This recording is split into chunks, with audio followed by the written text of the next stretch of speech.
Assalamualaikum warahmatullahi wabarakatuh. Waalaikumsalam warahmatullahi wabarakatuh.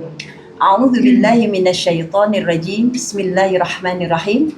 Innal hamdalillah nahmaduhu wa nasta'inuhu wa nastaghfiruh wa na'udzu billahi min syururi anfusina wa min sayyiati a'malina may yahdihillahu fala mudhillalah wa may yudhlilhu fala hadiyalah. Asyhadu an la ilaha illallah wahdahu la syarikalah wa asyhadu anna Muhammadan abduhu wa rasuluhu la nabiyya ba'dah. Rabbi shrah li sadri wa yassir li amri wahlul 'uqdatam min lisani yafqahu qawli. Rabbana la tuzigh qulubana ba'da idh hadaitana wa hab lana min ladunka rahmah innaka antal wahhab. Rabbi zidni ilma, Rabbi zidni ilma. Rabbi a'udzu bika min hamazatis syayatin wa a'udzu bika Rabbi ayyahdurun. Qala Allah Ta'ala fil Qur'anil Karim, a'udzu billahi minasyaitonir rajim. Bismillahirrahmanirrahim. Iqra kitabak kafa binafsika yawma 'alaika hasiba. Yang artinya, bacalah kitabmu. Cukuplah dirimu sendiri pada hari ini sebagai penghitung atas dirimu. Surat Al-Isra ayat 14. Shadaqallahul azim. Alhamdulillah, hari ini hari pertama kita menjalankan ibadah puasa di bulan Ramadan. Dan pertama kita untuk podcast Quran bil Quran, Nurun ala Nur, cahaya di atas cahaya. Pada bulan Ramadan. Pada bulan Ramadan ini, alhamdulillah telah hadir para bintang tamu kita. Semoga kita diberi kesehatan oleh Allah Subhanahu wa Ta'ala untuk menjalankan ibadah puasa di tahun ini. Amin. Untuk memperkenalkan para bintang tamu, saya persilahkan kepada Ustazah Yuli Halim. Baik, alhamdulillah Ustazah Ani Muhali, terima kasih. Sama-sama. Alhamdulillahirabbil alamin. Di pertama Ramadan tetap semangat semua. Masya Allah. Amin. Semoga sampai akhir Ramadan tetap semangat Amin. seperti ini ya. Amin. Alhamdulillahirabbil alamin. Pada siang hari ini alhamdulillah kita sudah kedatangan para bintang tamu yang siap menceritakan bagaimana mereka sebelum dan sesudah ikut kajian Quran bil Quran Betul, di Wisma Ustazah. Agus bersama Amin. Pak Kiai. Masya Allah, alhamdulillah sudah hadir. Saat ini ada Ustadz Faisal Roni. Alhamdulillah. Waalaikumsalam. Terima Selamat kasih datang, Pak Ustadz. Dan tamu kita berikutnya ada Ustazah Hajah Titin Isabella. Masya Allah. Waalaikumsalam. Alhamdulillah, terima kasih Ibu Hajah. Dan tamu kita berikutnya ada Ustazah Pondok Cabe. Masya Allah, Ustazah Nengsi Sanen. Masya Allah, Alhamdulillah. Salam. Sehat selalu, Waalaikumsalam Ustazah. warahmatullahi wabarakatuh. Dan tamu kita berikutnya ada Ustazah terkenal juga nih Pak Kiai. Masya Allah. Pondok cabe juga ya Ustazah. Pondok ya? Cabe benar Ustazah. Ustazah Ani Masani. Masya Allah. Assalamualaikum warahmatullahi wabarakatuh. Waalaikumsalam warahmatullahi wabarakatuh.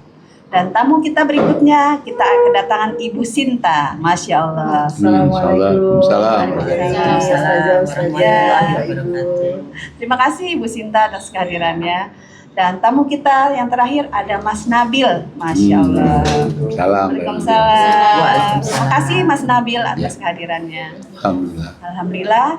Dan seperti biasa, podcast kita pada siang hari ini akan dipimpin oleh Ketua Yayasan Hazanah Kebajikan, Bapak Kiai Dr. Andes Haji Najamuddin Siddiq. Kepada Pak Kiai kami persilakan.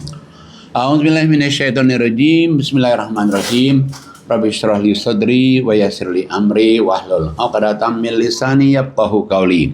Rabbana la tuzigh qulubana ba'da idh hadaitana wa hab lana min ladunka rahmah innaka antal wahhab. Rabbi zidni ilma, Rabbi zidni ilma. Rabbi a'udzubika min hamazatis syayatin wa a'udzubika Rabbi ayyahdurun. Rabbi anzilni munzala mubaraka wa anta khairul munzilin. Allahumma shalli ala Muhammad wa ala Muhammad kama shallaita ala Ibrahim wa ala Ibrahim fil alamin innaka Hamidum Majid. Rabbi irhamhuma kama rabbayani shaghira. Rabbi irhamhuma kama rabbayani shaghira. Walhamdulillahi rabbil alamin.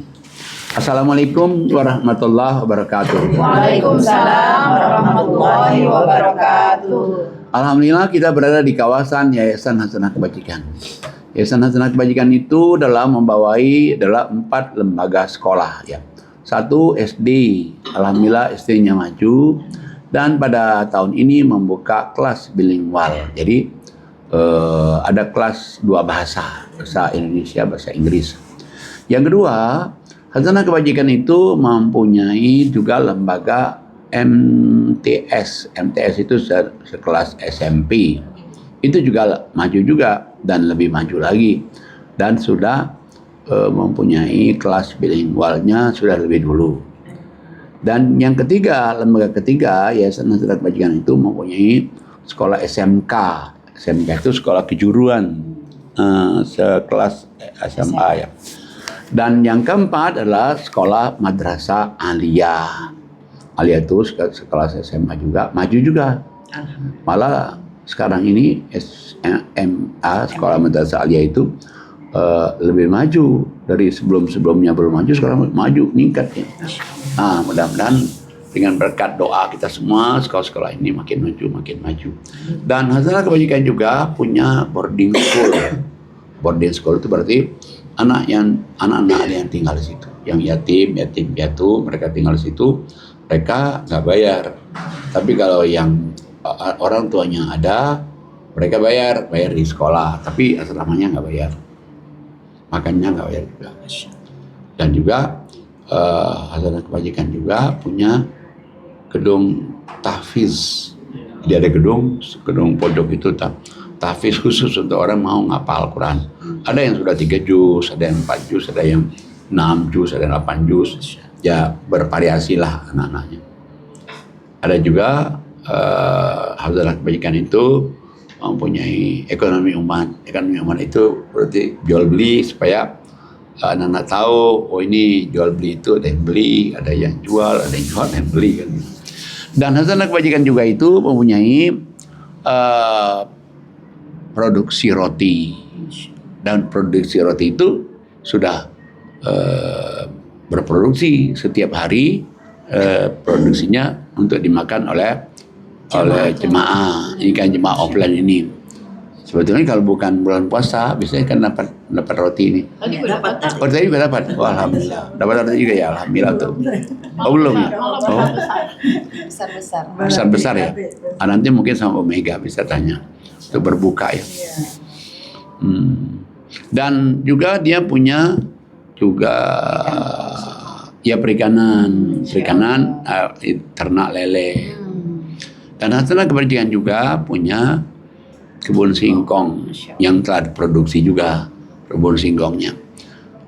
Dan juga ada sini rumah rumah singgah ini digunakan untuk pengajian offline setiap hari dan online juga. Dan juga di sini juga ada anak-anak belajar bahasa Inggris juga, ada juga kajian, ada juga tempat diskusi juga guru-guru di situ. Dan tinggal di TP 13 orang. Arti di TP itu destiny to paradise, artinya ahli surga. Jadi mereka tinggal sini nggak bayar ya, mereka gratis saja tinggal sini. Alhamdulillah. Itulah lembaga yang dibawahi oleh Hazanah. Alhamdulillah ya. Terima kasih. Mohon doanya mudah-mudahan selalu berkah. Ya. Amin. Termasuk podcast dan YouTube kita pakai ya. Podcast YouTube kita juga di Wisma. Alhamdulillah. Baik Pak Kiai, hari ini kita kehadiran Ibu Sinta. Masya Allah, Ibu Sinta akan menceritakan bagaimana sebelum dan sesudah ikut kajian Quran bil Quran bersama Pak Kiai. Pada Bu Sinta kami persilakan. Assalamualaikum warahmatullahi wabarakatuh. Waalaikumsalam warahmatullahi wabarakatuh. Masya Allah, hari ini di hari pertama Ramadan, Alhamdulillah. Diberi kesempatan untuk menjadi bintang tamu di podcast pada hari ini di Wisma Agus yang dipimpin oleh guru besar kita, Amin. Haji Kiai Najamuddin Amin. Siddiq. Alhamdulillah, Rabbil Alamin. Saya panjatkan puji syukur kehadiran Allah Subhanahu Wa Taala pada Nabi Muhammad SAW. Kita berpuji salawat dan salam untuk beliau dan keluarga besarnya dan jamaahnya. Amin. Bismillahirrahmanirrahim. Pada kesempatan hari ini Pak Kiai, Ustazah Yuli, Ustazah Ani, agak sedikit sebelum dan sesudah saya, memang saya baru pertama, bisa bilang masih muda, masih belum lama, 4 bulan. Dari bulan November saya diberi kesempatan untuk untuk bisa mengikuti kajian Pak Kiai Nazamuddin.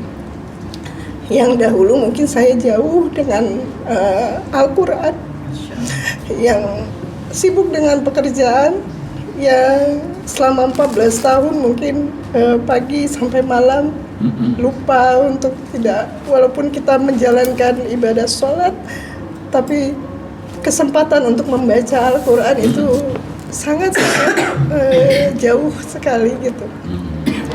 Sehingga pada saat Allah ngasih ujian kepada saya di saat kena COVID, saya agak parah kena gula dan tensi tinggi. Di situ mungkin ujian Allah datang untuk saya bisa kembali ke jalannya. Allah sayang masih beri kesempatan kepada saya, yang dimana teman-teman saya mungkin banyak yang gugur, yang usianya meninggal dunia. Rekan kerja yang dekat gitu, yang dimana mungkin kita bilang usianya masih jauh lebih muda daripada saya. Di situ Allah masih beri ke saya kesempatan untuk Allah memberikan jalan kesempatan untuk saya kembali ke jalan Allah, dekat dengan keluarga, dekat dengan orang tua, dekat dengan anak-anak, sehingga pada saat itu diputuskan untuk saya resign dari pekerjaan. Memang tidak mudah Pak Kiai saat saya memutuskan untuk resign karena permintaan mama saya. Permintaan yang dimana mama saya sudah melihat saat saya kena COVID itu mungkin sudah nggak panjang usianya. Saya diberi kesempatan 2 kali pada saat saya tahun 2011 itu saya tabrakan. Usia Ananda pertama Nabil itu baru 2 tahun. Itu saya juga cukup parah, Pak Kiai. Apa terbelakang mobil atau? Tabrak mobil saya lagi jalan naik motor. Itu terpelanting semua, hampir tidak mensadarkan diri. Mama saya sudah melihat sesuatu yang tidak baik gitu, tapi Allah masih kasih kesempatan buat saya. Dan kedua kalinya saya merasa Allah masih ngasih kesempatan saya hidup kembali pada saat saya COVID.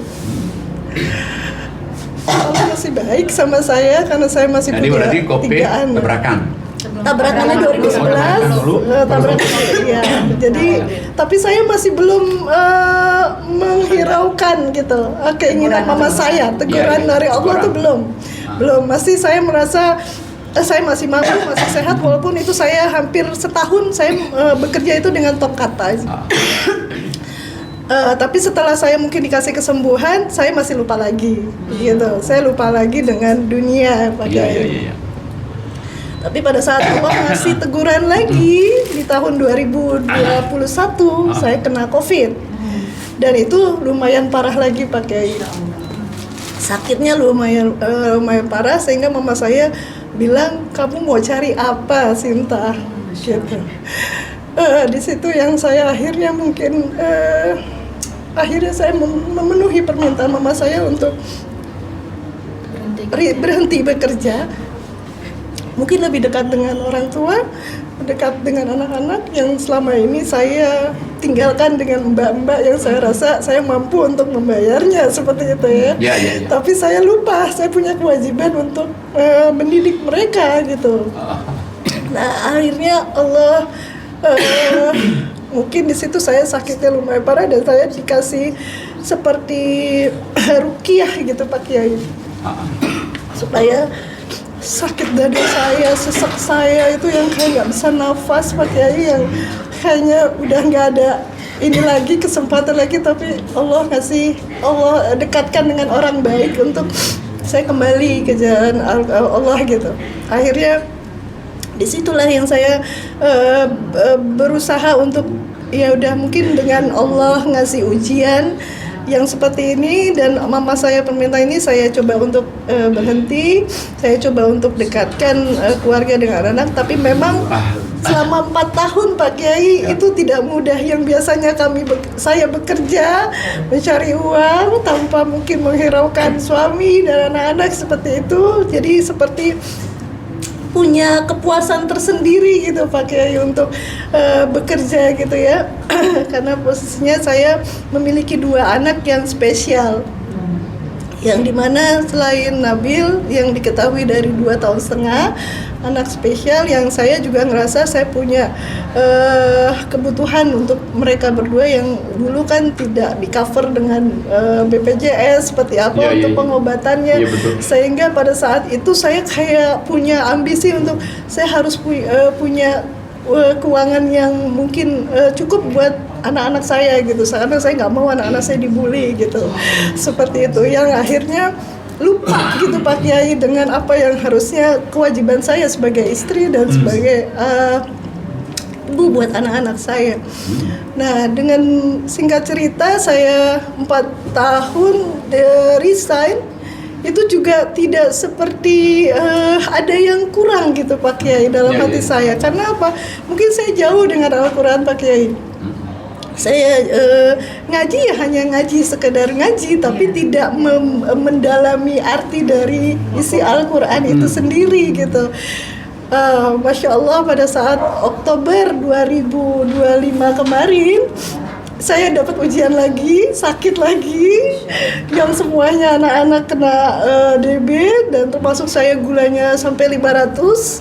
Itu juga sampai ibaratnya sudah kayak nggak di awang-awang pakai.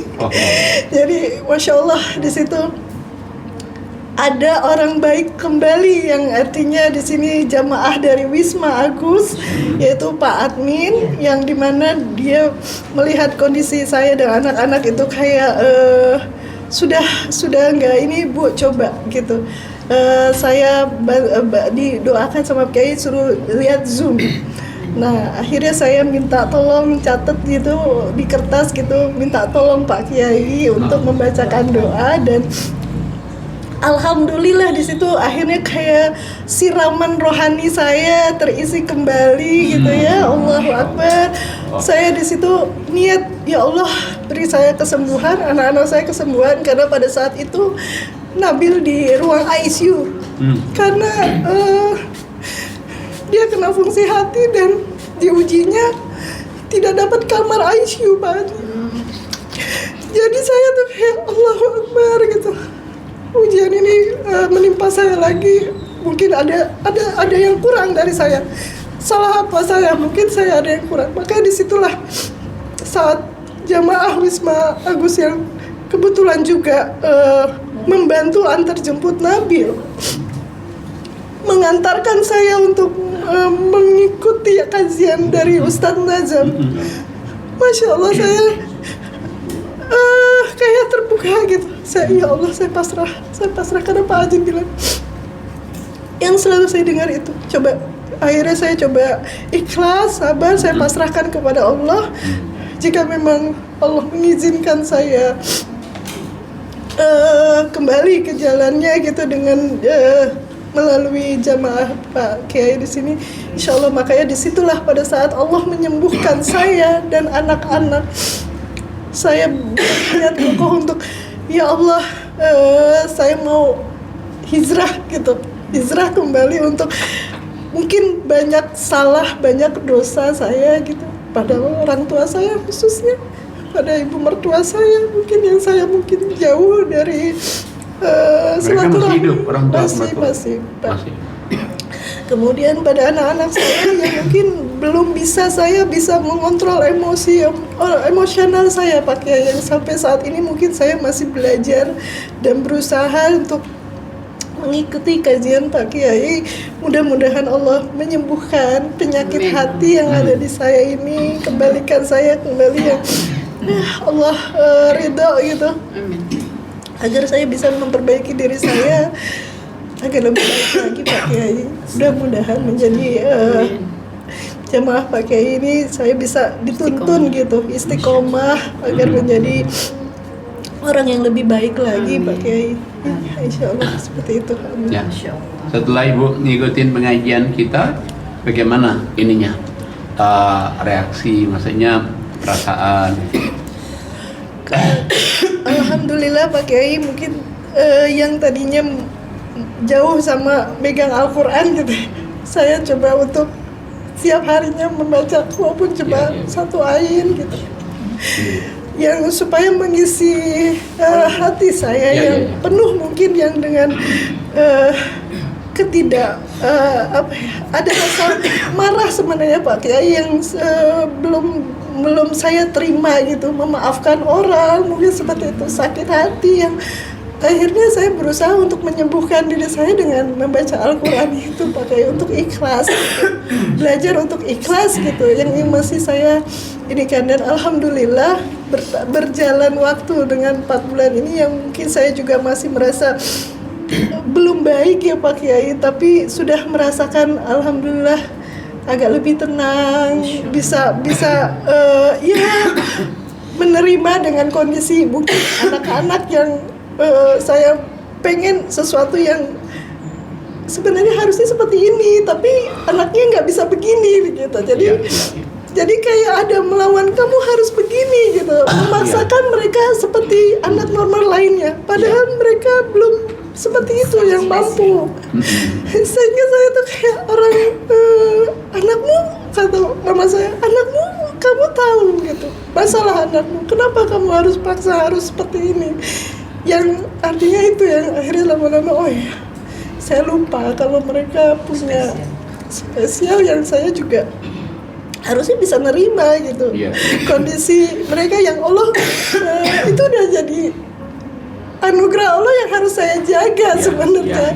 Tapi ya sesuatu yang mungkin saya belum bisa menerima pakai kondisi anak-anak gitu, yang akhirnya menyakiti hati saya sehingga saya mungkin jauh dari Allah. Akhirnya saya coba untuk belajar sabar untuk menghadapi 2 anak saya yang spesial. Itu aja Pak Kiai. Biasa Pak Itu aja Pak. Biasa Pak Kiai ya. Perjuangan seorang ibu, perjuangan seorang istri. Ya. Bagaimana Pak Kiai tanggapannya? Iya, jadi begini. Jadi memang ya semua manusia itu pasti akan ada cobaannya. Itu dulu gitu. Jadi makanya sebetulnya manusia itu nggak ada yang nggak dicoba oleh Allah. Cuman bentuk cobanya beda-beda nih. Coba kita perhatikan coba. Suratnya surat 2 ya. Ayatnya itu 155 sampai 150. Silakan Ustazah 7. Nasani. Surat 2 Al-Baqarah ayat 155. A'udzubillahi minasyaitonirrajim. Bismillahirrahmanirrahim. Walanabluwannakum bisyai'im minal khawfi wal ju' wa naqsim minal amwali wal anfusi was samarat wa basyiris sabirin. Yang artinya, aku berlindung kepada Allah dari godaan syaitan yang terkutuk dengan menyebut nama Allah yang Maha Pengasih, Maha Penyayang. Dan kami pasti akan menguji kamu dengan sedikit ketakutan, kelaparan, kekurangan harta, jiwa dan buah-buahan. Dan sampaikanlah kabar gembira kepada orang-orang yang sabar. Alladzina idza asabathum musibah qalu inna lillahi wa inna ilaihi raji'un. Yaitu orang-orang yang apabila ditimpa musibah mereka berkata inna lillahi wa inna ilaihi raji'un. Terus? Yang artinya sesungguhnya kami milik Allah dan kepadanya lah kami kembali. Terus? Ulaika alaihim salawatum mir rabbihim wa rahmah wa ulaika humul muhtadun. Mereka itulah yang memperoleh ampunan dan rahmat dari Tuhannya, dan mereka itulah orang-orang yang mendapat petunjuk. Shadaqallahul azim. Kalau kita lihat ini dari surat 2 155, pasti kami uji, hendaklah kami uji manusia kamu itu. Allah bicara kepada Nabi Muhammad. Nabi Muhammad itu Nabi kita. Nah, Nabi kita ini maksudnya untuk umatnya, kita semua nih. Jadi kendala kami uji kamu itu, apa ujiannya? Takut. Takut dengan gimana masa depan, takut nggak ada uang, takut masa depan anak, takut. Satu. Yang kedua, bisa juga ujian orang itu al-ju', kelaparan. Bisa juga ujian orang itu wanaksi minal amwal, berarti kekurangan harta. Dan juga nafsin itu diri, misalnya meninggal orang tua, meninggal ibu, meninggal saudara kan. Atau kekurangan harta atau buah-buahan. Tapi Allah ujungi di ayat itu wabasyiris sobirin, berilah kabar gembira bagi orang-orang yang sabar. Jadi bagi orang yang sabar diuji itu, kasih tahu dia ada berita gembira buat kamu.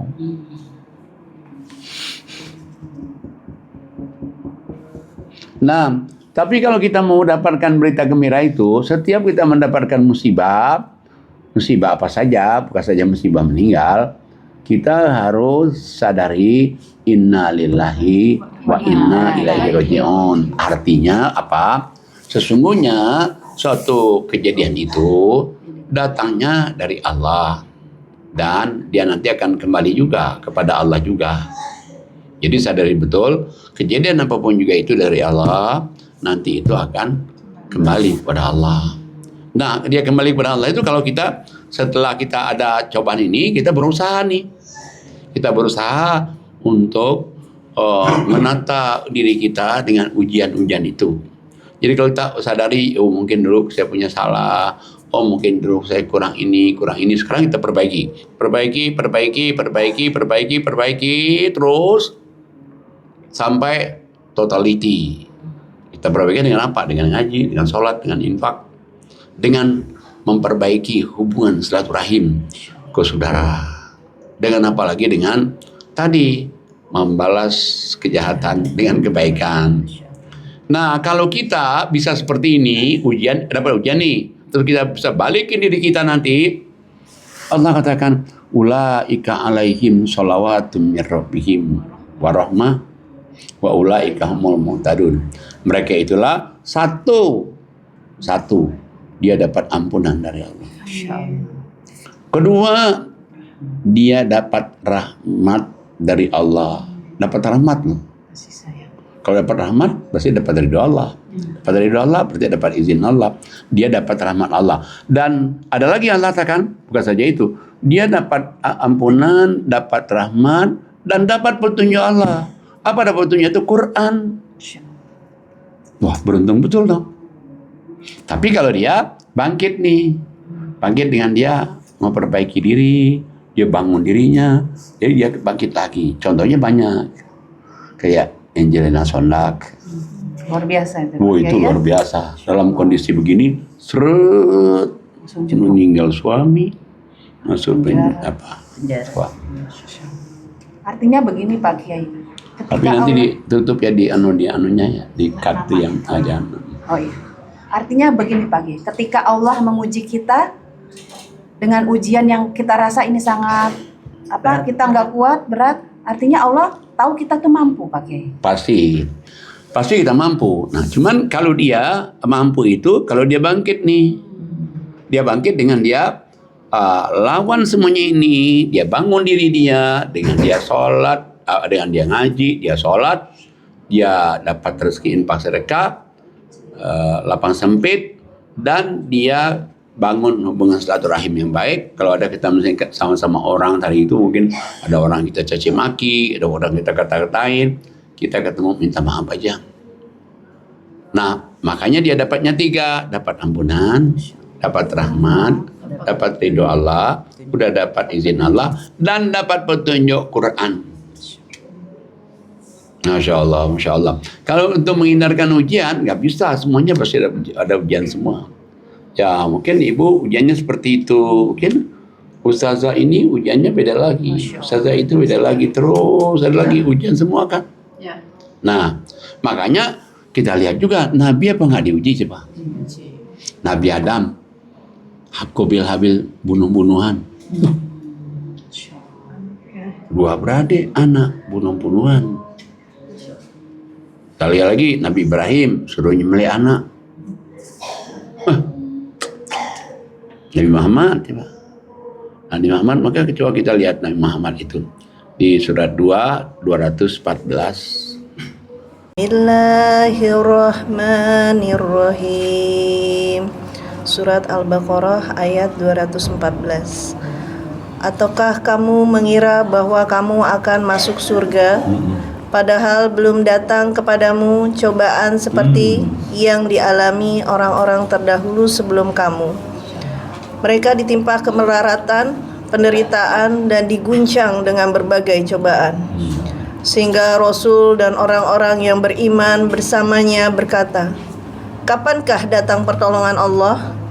Ingatlah, sesungguhnya pertolongan Allah itu dekat. Syadaqallahul azim. Nah, jadi Allah katakan di ayat ini, apakah kamu mengira kamu ngomong saja masuk surga itu gampang? Enggak gampang. Mesti dicoba dulu, kata Allah. Surga itu dicoba dulu. Cobanya dengan goncang diri kita. Selain goncang, apalagi tadi kata? Diterjemahnya apa? Kemelaratan. Bisa. Penderitaan. Apalagi? Berbagai cobaan. Dan berbagai cobaan. Ya, dan cobaan-cobaan yang lainnya. Sehingga Rasul sampai orang-orang beriman sahabat pada waktu itu tuh sampai mengatakan, mata nasrullah, mana pertolongan Allah itu? Langsung Allah jawab, ala inna nasrullahi qarib. Ingatlah, pertolongan Allah itu dekat sekali. Pertolongan Allah itu dekat sekali. Nah cuman tadi kita bangun diri kita ini. Nah kalau kita bangun diri kita, nanti semuanya itu coba tuh lewat.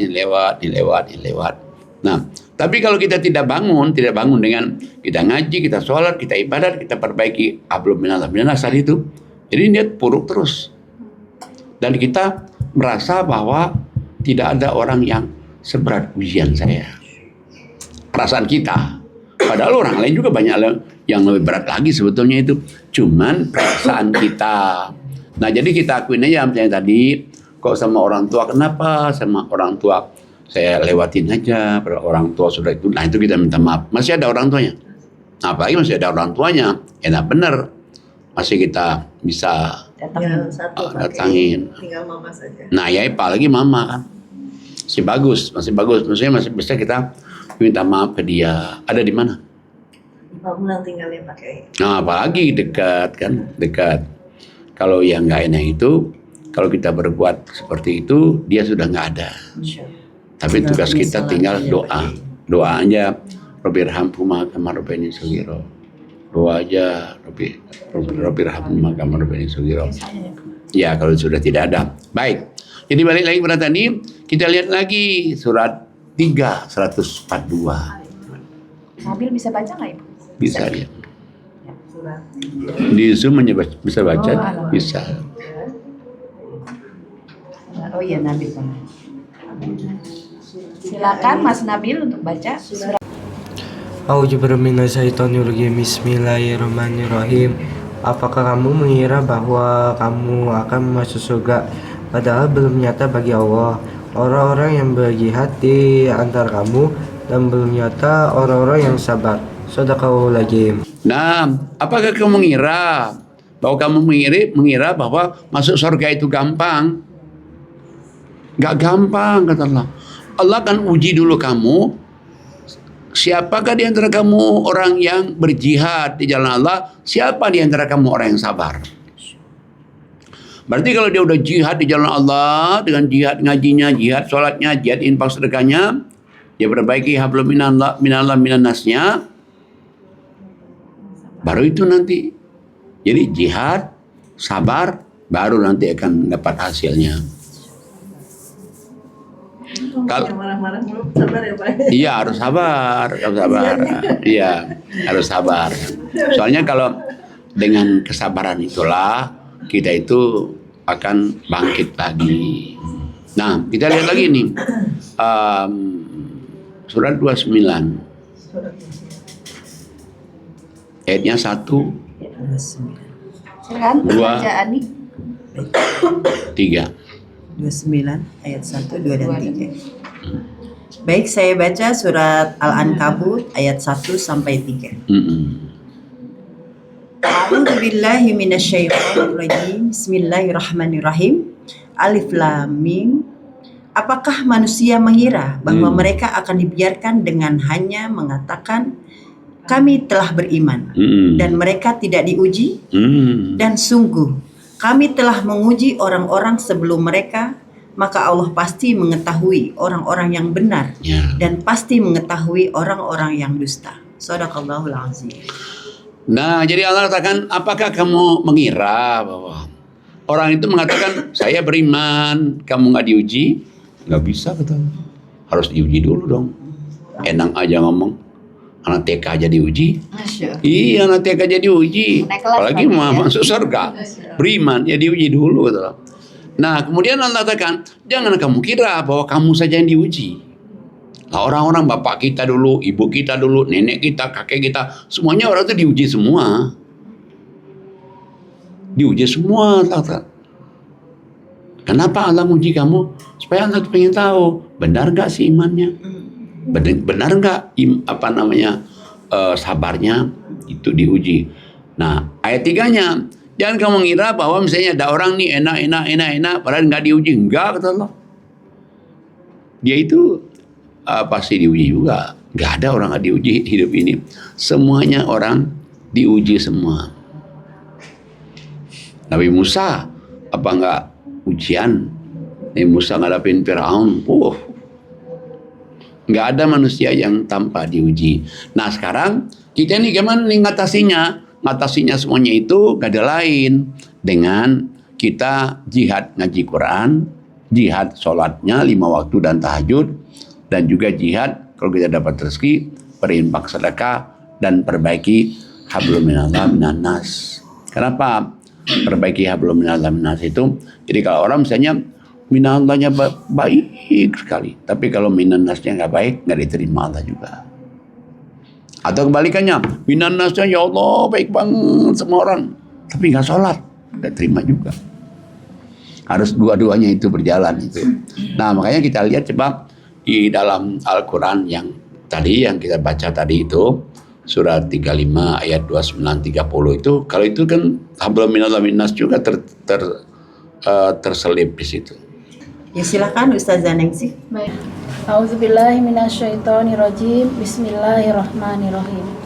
Sesungguhnya orang-orang yang selalu membaca kitab Allah Al-Quran dan melaksanakan sholat dan menginfakkan sebagian rezeki yang kami anugerahkan kepadanya dengan diam-diam dan terang-terangan, mereka itu mengharapkan perdagangan yang tidak akan rugi, agar Allah menyempurnakan pahalanya kepada mereka dan menambah karunia-Nya.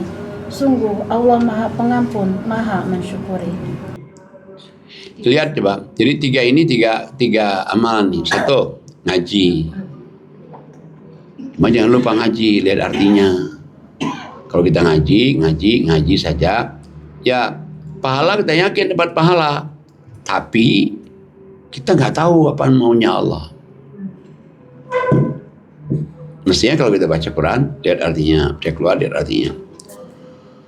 Itu yang pertama nih. Yang kedua, kenapa kita mesti ngaji? Itu karena perintah Allah dan maunya kita nih. Jadi disuruh Allah ngaji, malah perintah pertama. Belum perintah sholat, belum perintah zakat, belum perintah puasa. Ngaji. Bacalah Quran. Cuma selama ini orang nggak baca artinya aja. Nah, yang kedua, apa yang kedua? Yang kedua sholat. Minimal 5 waktu. Syukur-syukur kalau bukan saja 5 waktu. Tahajud tidak pernah tinggal. Itu yang paling bagus sekali. Yang ketiga, menginfakkan sebagian rezeki yang Allah berikan pada mereka tadi. Nah, 3 amalan ini hadiahnya 5. 1, kamu tidak akan rugi. Tidak rugi berarti untung dong. Yang kedua, Allah apa yang kedua? Yang kedua adalah besar pahalanya. Nah, kita nutupin kekurangan kita di masa lalu kita dengan kita banyak 3 amalan ini, nutupin nih. Kita cari amal. Yang ketiga, kita diberikan karunia. Apa sih karunia itu? Makmur, prosperity, makmur. Ini ada. Yang keempat, Allah mengampuni dosa-dosa kita. Yang kelima, Allah mensyukuri perbuatan kita. Nah, cuman itu saja kadang-kadang masih diuji Allah. Kita udah 3 nih. Ada 3 nih. Ngaji, sudah. Sholat, sudah. Infak, sudah. Dalam perjalanan kita, istiqomah. Dalam perjalanan itu masih diuji juga oleh Allah. Masih diuji. Tapi beda menyikapinya. Nah, beda. Kalau orang yang sudah ngamalkan 3 ini, kemudian dia diuji, menyikapinya dengan sabar, dengan lemah lembut, dia tidak emosi, dan sehingga beda kalau dia menghadapinya sebelum dia ngaji. Kalau dia sebelum ngaji dulu, menghadapinya itu, bisa marah-marah dia. Kamu Protes sama Allah ya Pak Kiai ya. Lu siapa? Kamu siapa? Gua siapa? Nah, tapi setelah dia ngaji enggak. Ya paling-paling dianya nangis aja paling-paling. Cuman akan bangkit lagi. Jadi, nah makanya kekuatan dari 3 ini, kekuatan dari 3 ini dengan beda menyikapinya. Menyikapinya itu sangat jauh sekali itu. Nah kalau orang yang nggak ngaji, menyikapinya, bisa ngamuk-ngamuk. Bisa dia. Yang paling ngeri malah berputus asa Pak Kiai ya. Iya, yang paling ngeri itu kalau orang itu jadi berputus asa hidup ini. Padahal Allah katakan tidak boleh berputus asa. Kalau kamu sampai berputus asa hidup ini, kamu berarti menjadi kafir. Nggak boleh. Nah kemudian lagi tadi dikatakan tadi itu ujian Allah itu pasti ada jalan keluarnya. Nggak mungkin Allah itu menguji tidak ada jalan keluarnya. Dan dia menguji kita sesuai dengan kapasitas kita. Pasti kita mampu itu. Pak Kiai, ada nggak sih ciri-ciri kita diuji gitu? Ciri-cirinya gitu. Ciri-ciri kita diuji. Ciri-ciri kita diuji itu misalnya ada musibah, ya cuma seperti tadi, misalnya ada rasa ketakutan, ada rasa kekurangan, ada rasa kelaparan, ada rasa was-was, ada rasa khawatir. Itu ujian tuh. Perbedaan ujian dengan azab itu. Nah, sekarang gini. Kalau dia diuji ini, sekarang kita cerita nih, azab dulu nih. 3 ini ujian. Nah, kalau dia misalnya 3 ini, dia sudah ngamalkannya, dia diuji. Tapi kalau dia belum ngamalkan 3 ini, dia diazab. Dia Kalau orang beriman diuji gitu Pak Kiai. Ya, jadi kalau orang beriman, bermasoleh, kejadian ini dia diuji. Tapi kalau misalnya orang yang belum ini, sebenarnya diazab. Jadi maksudnya disentil oleh Allah nih. Nih kan karena kamu nih. Artinya taunya diuji diazab kita sendiri Pak Kiai. Kita sendiri. Kita sendiri. Karena kita kira-kira kita sudah ngamalkannya enggak ini kita. Zalim enggak sama orang. Zalim enggak sama orang kayak gitu. Nah, kalau kita misalnya sholat sudah, ibadat sudah, zalim enggak, ngata-ngatain orang juga enggak. Ternyata kok kejadian juga nih ujian. Nah, balik lagi kepada tadi, Allah tidak akan membebani kepada kamu kecuali dengan kemampuannya. Misalnya di surat 7 nih, surat 7 ayatnya 42. Silakan Ustazah Yuli. Baik, tadi 7 ayat. terharu sama ceritamu itu ya. Masya Allah. Surat 7 ayat 2. Ayat 42. Oh, 42. 42. Baik. Saya akan baca surat Al-A'raf ayatnya 42. Auzubillahi minasyaitonirrajim. Bismillahirrahmanirrahim. Dan orang-orang yang beriman serta mengerjakan kebajikan, kami tidak akan membebani seseorang melainkan menurut kesanggupannya. Mereka itulah penghuni surga. Mereka kekal di dalamnya. Insyaallah. Ya itu. Jadi seberat apapun juga cobaannya, itu pasti Allah tidak, kalau dia sudah beriman ya, Allah tidak akan menguji orang itu kecuali di luar kemampuannya. Tapi kalau dia belum beriman, tadi itu sentilan dari Allah. Tapi disentil Allah ini kita mesti bersyukur. Kadang-kadang gara-gara kita disentil Allah itu, justru itu kita jadi bangkit. Jadi bangkit, kita jadi naik, kita jadi percaya diri, kita menjadi orang yang lebih baik lagi, lebih mulia lagi. Mungkin kalau nggak diuji, mungkin kita terpuruk terus nih. Nah itu tuh apa namanya, keuntungannya kalau dia itu mengaji Quran dan ada dasarnya nih. Ada dasarnya gitu. Jadi dia punya dasarnya Quran. Maka itu sebetulnya apa yang rasakan ibu tadi itu, udah ibu mulai sekarang ibu ngaji aja. Kenapa? Satu, dengan ibu ngaji dibenarin tadi. Kalau kita ini ada jalan kita tadi kurang lurus, dibenarin oleh Allah nih. Oh ini yang benar nih, karena ini kurang tepat nih. Oh ini dibenarin nih. Makanya surat 17 ayat 9 itu. Silakan Ustazah Haji Titin. Baik, saya akan membacakan surat Al-Isra ayat 9. A'udzu billahi minasyaitonirrajim. Bismillahirrahmanirrahim. Sungguh Al-Qur'an ini memberi petunjuk ke jalan yang paling lurus dan memberi kabar gembira kepada orang mukmin yang mengerjakan kebajikan, bahwa mereka akan mendapat pahala yang besar. Sadaqallah. Nah, jadi Allah kasih tahu bahwa sungguhnya Quran ini nuntun kamu ke jalan yang lurus, nuntun jalan kita ini lurus gini. Nah, kita dituntun jalan yang lurus itu bukan segi ibadat aja, dari segi jalan hidup, dari segi rezeki, dari segi apa? Rezeki kita, jalan hidup kita, apa pertemanan, sahabat, kayak ya, set aja tuh. Selama kita ngaji nih. Makanya ngaji itu makanya Allah katakan sesungguhnya Quran itu nuntun kamu ke jalan yang lurus menuju rahmat Allah, menuju ridho Allah, menuju izin Allah, lurus saja dia. Dan juga Allah katakan nanti di Quran ini, kalau kamu beriman beramal soleh, maka dia akan berikan kepada kamu juga pahala yang besar sekali. Sebetulnya kalau kita ngaji seperti tadi nih, Nabil misalnya, dia diuji oleh Allah. Dengan dia diuji oleh Allah itu, nggak usah kita pusing juga, kan ada Quran kok. Allah katakan surat 10:57, coba 10:57. Silakan Pak Ustadz Faisal. A'udzubillahi minasyaitonirrajim. Bismillahirrahmanirrahim. Wahai manusia, sungguh telah datang kepadamu pelajaran Al-Quran dari Tuhanmu, penyembuh bagi penyakit yang ada di dalam dada dan petunjuk serta rahmat bagi orang-orang yang beriman.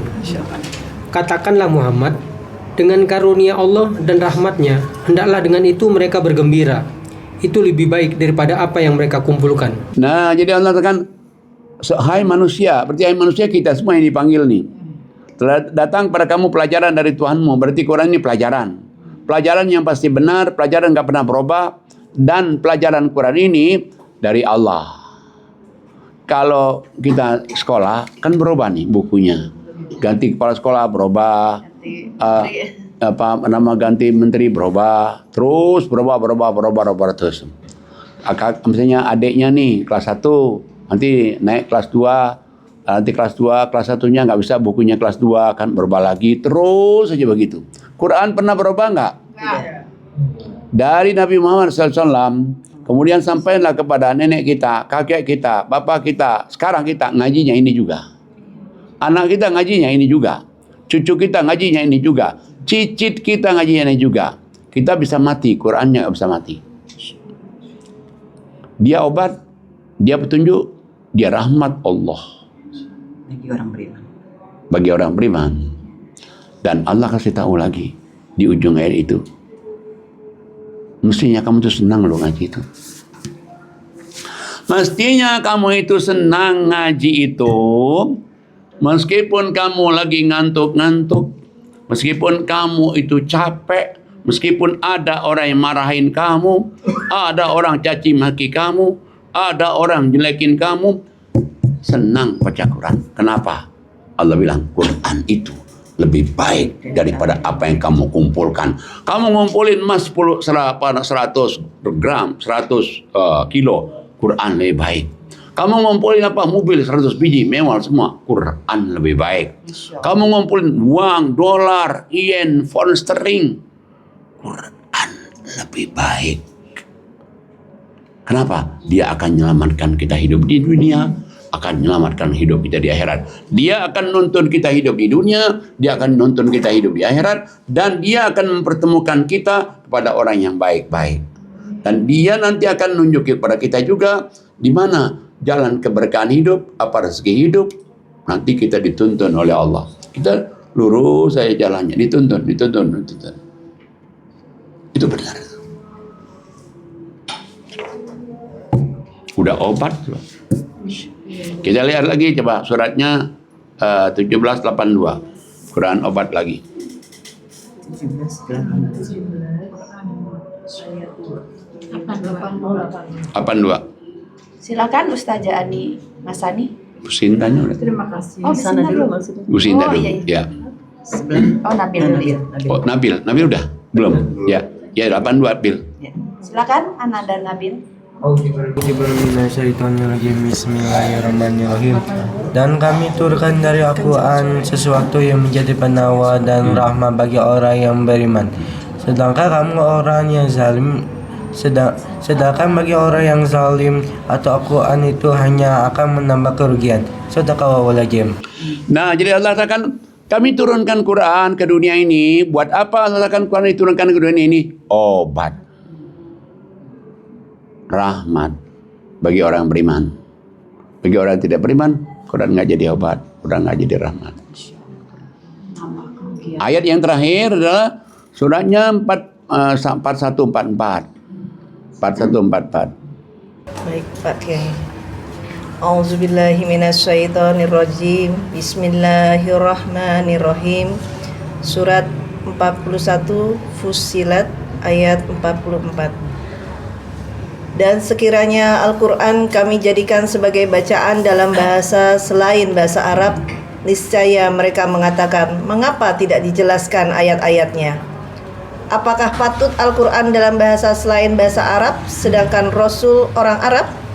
Katakanlah, Al-Quran adalah petunjuk dan penyembuh bagi orang-orang yang beriman. Dan orang-orang yang tidak beriman, pada telinga mereka ada sumbatan. Dan Al-Quran itu merupakan kegelapan bagi mereka. Mereka itu seperti orang-orang yang dipanggil dari tempat yang jauh. Ya. Sadaqallahul azim. Kita lihat ayat ini Allah katakan, pantas ngasih Quran itu dalam bahasa selain bahasa Arab. Nabinya orang Arab.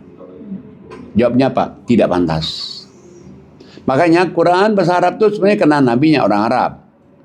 Injil bahasa Arab, bahasa Ibrani. Kok nggak bahasa Arab? Nabinya dong. Taurat bahasa Arab? Nggak juga, bahasa Kibti. Maksud Allah, kenapa dia bahasa Arab ini? Karena nabinya orang Arab. Berarti kalau kita nabinya orang Indonesia, berarti Quran bahasa Indonesia dong. Nah, makanya selama ini kita membaca Quran itu selalu bahasa Arab. Mestinya baca juga nggak bahasa Indonesia biar kita paham. Nah, Quran diturunkan ini Allah katakan apa? Untuk apa? Obat lagi. Obat rahmat 3 kali loh. Quran obat, Quran rahmat. Bagi orang beriman lagi. Bagi orang zalim, Quran itu Allah katakan kayak dipanggil dari tempat yang jauh sekali itu. Gak paham-paham dia. Kenapa? Karena dia zalim. Karena dia kafir. Nah, jadi makanya kembali ke tadi bahwa bacalah Quran, kajilah Quran, nanti Allah nuntun nih. Nuntun hidup kita, nuntun juga arah rezeki kita, nuntun pertemanan kita, nuntun persahabatan kita kepada yang lebih baik, sampai kita mendapatkan rahmat Allah, ridho Allah dan izin Allah. Ya. Terima kasih Pak Kiai atas ilmu-ilmunya. Alhamdulillah selesailah sudah podcast kita pada siang hari ini. Semoga apa yang Pak Kiai sampaikan menjadi ibrah atau pelajaran untuk kita semuanya. Semoga kita selalu istiqomah dalam mentadaburi Al-Quran. Amin ya rabbal alamin. Masya Allah. Alhamdulillahirabbil alamin. Masya Allah, terharu Pak Kiai. Ya. Sampai 2 kali nangis. Benar, karena merasakan seorang perempuan dan juga seorang ibu Pak Kiai. Masya Allah, jangan nangis lagi ya. Lembut hatinya. Masya Allah. Saya pernah baca kutipan begini Pak Kiai. Kalau seorang perempuan tidak ngaji, dia akan dikuasai oleh perasaannya. Betul. Kalau laki-laki tidak ngaji, dia akan dikuasai oleh nafsunya. Betul. Masya Allah, begitu pentingnya Pak Kiai ya. Waduh. Alhamdulillah kita dipertemukan sama Allah dengan Al-Quran, dipertemukan dengan Pak Kiai yang membacakan Quran, disediakan juga sama Allah tempatnya, dan pada hari ini adalah podcast kita hari pertama Ramadan. Semoga Allah terima amal ibadah kita hari ini. Banyak bersyukur karena apapun yang sudah terjadi pada hari ini adalah atas izin Allah, dan ini pasti yang terbaik. Seperti pada surat Ar-Rahman ayat 21, fabi ayyi ala irabbikum. Surat 55 ayat 21, fabi ayyi ala irabbikuma tukadziban. Maka nikmat Allah mana lagi yang kamu dustakan? Masya Allah. Masya Allah. Sadaqallahul azim. Ya. Jangan lupa Subscribe, like, share, and comment. Masya Allah. Sebelum kita tutup, mari kita doakan Pak Kiai. Amin. Semoga Pak Kiai selalu sehat, Amin. panjang umur, Amin. sehingga bisa ngajar kita terus, Amin. bisa menyalurkan ilmunya terus. Amin. Apapun yang Pak Kiai doakan, Amin. Pak Kiai rencanakan Amin. di Mekah maupun di Madinah, doa-doanya diijabah sama Allah. Semoga keluarga Pak Kiai sakinah mawadah rahmah, anak cucu keturunannya menjadi hamba yang soleh dan soleha, Amin. dan Yayasan Hazanah Kebajikan semoga apapun program-programnya dimudahkan, dilancarkan sama Allah, dan semoga Allah kirim donatur-donatur yang istiqomah, orang-orang yang beriman. Amin. Pak Kiai dijauhkan dari musibah, mara bahaya, gangguan jin, orang kafir, orang jahat. Amin. Dan kita semua, semoga kita semua di Ramadan ini dirahmati Allah. Allah tingkatkan iman kita, Allah bersihkan hati kita. Amin ya rabbal alamin. Amin. Sebelum saya tutup, mari kita mengucapkan hamdalah. Alhamdulillah. Wabillahi taufiq wal hidayah. Wassalamualaikum warahmatullahi wabarakatuh. Waalaikumsalam. Waalaikumsalam warahmatullahi wabarakatuh. wabarakatuh.